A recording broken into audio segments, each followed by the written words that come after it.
Hey y'all, iRig Guy here, and it's a little bit windy out here. If you hear a little bit of wind noise, I hope my microphone's blocking it out with this little furry wind muff, but if not, hopefully you can still hear me.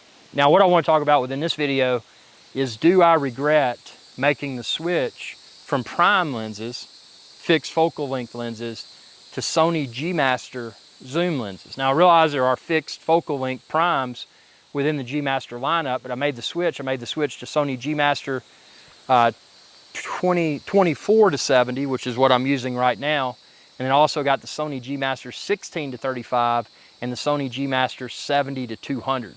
So, you know, just a good range of focal lengths. Now, obviously these lenses at first, the Sony G Master lenses, they felt extremely heavy, and that was because I was used to using the Zeiss Batis Prime lenses, which were extremely lightweight and a little bit smaller in form factor. So the advantage to prime lenses is that they are smaller, they are lighter, and it's easy to spoil the videographer. You know, you get used to using something. The disadvantage to primes is that you're carrying multiple lenses.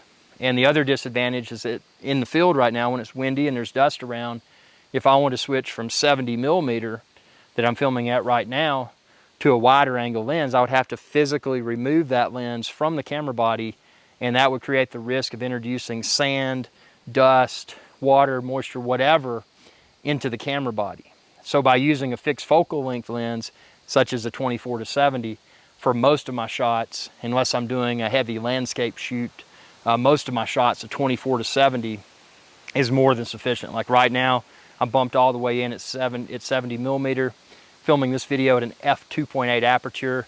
You've probably got that really nice background bokeh or defocus background, whatever you want to call it.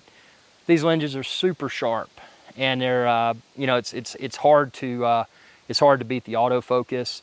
It's hard to beat. I mean, it's a first party lens. You know, it's the top of the line Sony lens for the Sony camera bodies. You know, and I'm not bashing Zeiss. I love Zeiss, and I still think that when I pop my 85 millimeter Batis on my Sony Alpha, when I pop that on, you know, if I'm photographing models or whatever, that 85 millimeter Batis, in my opinion, it's all subjective. But it creates a different type of bokeh. It's more like cat eye bokeh versus circular bokeh. So it's depending upon the, it all depends upon the customer and your personal look that you're going for, because everybody has an opinion, and you know, something like bokeh, defocus background, is very subjective. But for a walk around lens that I can do it all with, you know, it's hard to beat the Sony G Master, just for the convenience of this lens, for example, being able to go between 24 to 70 millimeter just by zooming in or zooming out. Makes it super simple. And again, I don't have to, you know, run the risk of introducing dust and whatnot into the camera. So I think, and again, I made the switch many months ago, but I think that, you know, the 16 to 35 G Master, the 24 to 70 G Master, and the 70 to 200 G Master, I think that's a solid kit. You know, you got everything from super wide for, you know, for landscapes. You've got the 24 to 70 kind of as a general purpose lens, and then you've got the 70 to 200 for, you know, some wildlife. I mean, 200 is not a super long zoom, but you can put the teleconverter on there, the 2x teleconverter, and bump it up to 400 millimeter.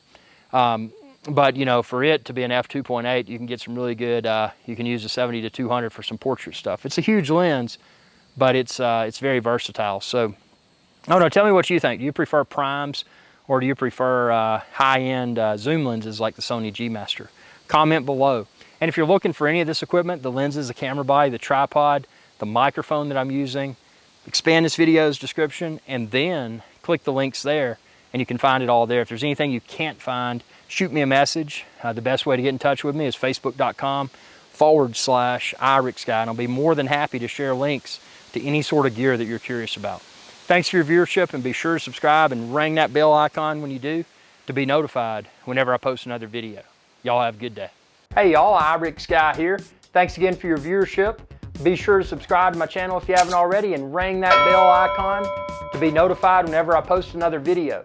If you're looking for iRig Guy's Adventure Channel merch, like this t-shirt and a lot of other cool stuff, expand this video's description. You can find it all there. Y'all have a good day.